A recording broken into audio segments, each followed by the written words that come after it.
Monsieur le Président Dadis, est-ce que vous communiquez très souvent avec le professeur Alpha Condé lorsqu'il était au pouvoir ici et vous étiez à Ouaga? Est-ce que vous communiquez très souvent au téléphone? Je n'ai pas de réponse à cette question. Est-ce que le professeur Alpha Condé vous envoie de l'argent très souvent à partir de la Guinée? Vous recevez de l'argent de lui? Donc, ici, je ne voudrais pas rentrer dans les détails inutiles parce que ça n'intéresse pas, ce n'est pas pour les faits pour lesquels... Et je me prête juste à ces questions pour ne pas dire que bon voilà, il est en train de fuir, sinon des faits qui ne sont pas pour lesquels je ne suis pas là, je n'en ai pas besoin. Non, vous savez pourquoi je pose cette question? Je dis que je ne réponds pas à cette question, maître. Vous n'allez pas m'obliger, je ne réponds pas à cette question. D'accord, merci. Voilà. Mais est-ce que vous savez pourquoi je pose cette question? Je ne veux pas le savoir. Calmez-vous, s'il vous plaît. Alors que mon premier passage, on était très amis, hein? Moi, Vous savez, des questions ont été posées sur M. Alpha Condé par vos conseils, beaucoup de questions.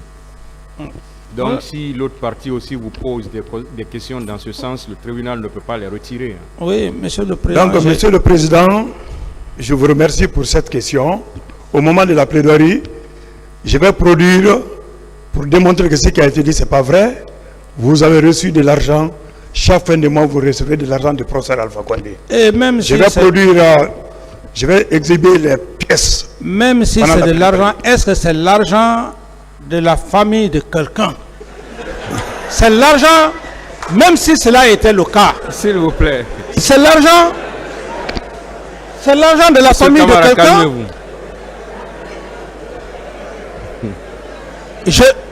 Je commence par moi.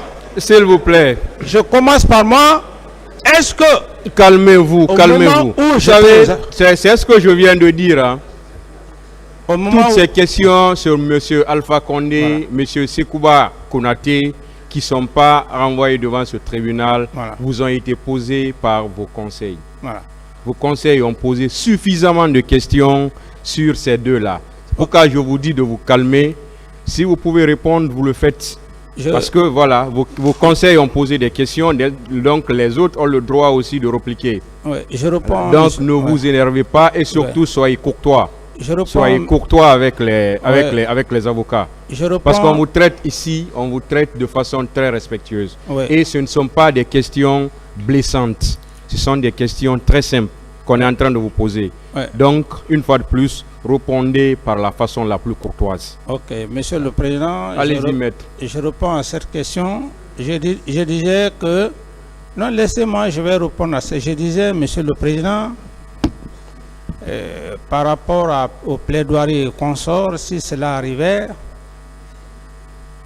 l'argent dont maître parle, est-ce que c'est l'argent de quelqu'un? Est-ce que ce n'est pas l'argent de la nation? Si cela arrivait, si d'ailleurs c'était le cas... S'il vous plaît, d'autres questions, maître. Voilà.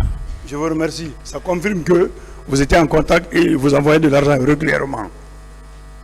Monsieur le Président, une question de mon confrère DS concernant les militaires qui sont sortis du camp pour le stade. Vous êtes resté vraiment... la réponse était incohérente. Je veux savoir, après les événements du 28 septembre, le chef d'état-major qui avait pris une décision pour dire à tous les militaires de rester dans les casernes. Mais par après, vous avez été informé que certains militaires se sont rendus au stade. Vous-même, vous avez dit que ce sont des militaires indisciplinés. Vous, en tant que le premier responsable, quelles dispositions vous aviez prises contre ces militaires indisciplinés? J'ai suffisamment parlé de ça, maître. Oui, on peut revenir là-dessus. Hein, Je n'ai plus de réponse à cette question. Vous n'avez pas de réponse à cette question. Plus de réponse. Pas que j'ai pas de réponse, plus de réponse à cette question. D'accord. Et je vais passer à une autre question, Monsieur le Président. Monsieur le Président, vous avez dit ici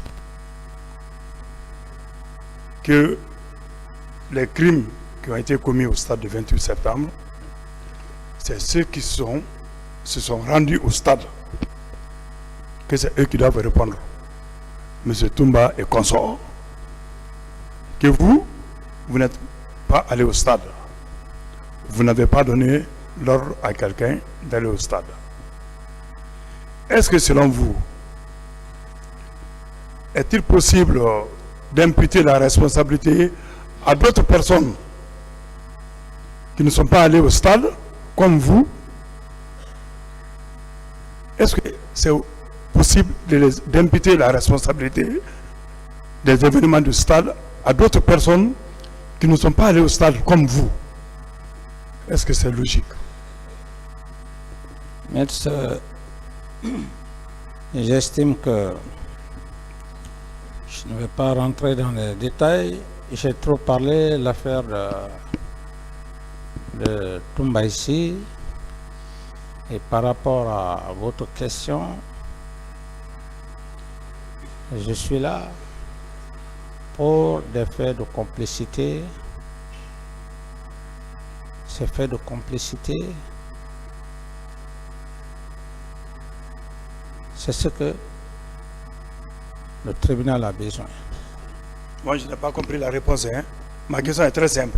Oui, vous n'avez pas été au stade. C'est ce que vous n'avez pas dit à un seul élément de la garde présidentielle de partir au stade. Vous avez dit clairement que vous êtes vraiment à l'aise. À l'aise comment? Vous êtes à l'aise parce que personne, entre tous ceux qui sont partis au stade, vous n'avez donné l'ordre à personne d'y aller. Et vous-même, vous n'avez pas été au stade, selon vos propres termes. Oui, je n'ai pas été au stade. D'autres personnes qui sont dans les mêmes conditions que vous, qui n'ont pas été au stade, qui n'ont pas donné l'ordre à quelqu'un de partir au stade, est-ce qu'on peut les imputer la responsabilité de ce qui s'est passé au stade, selon vous? Mais je ne suis pas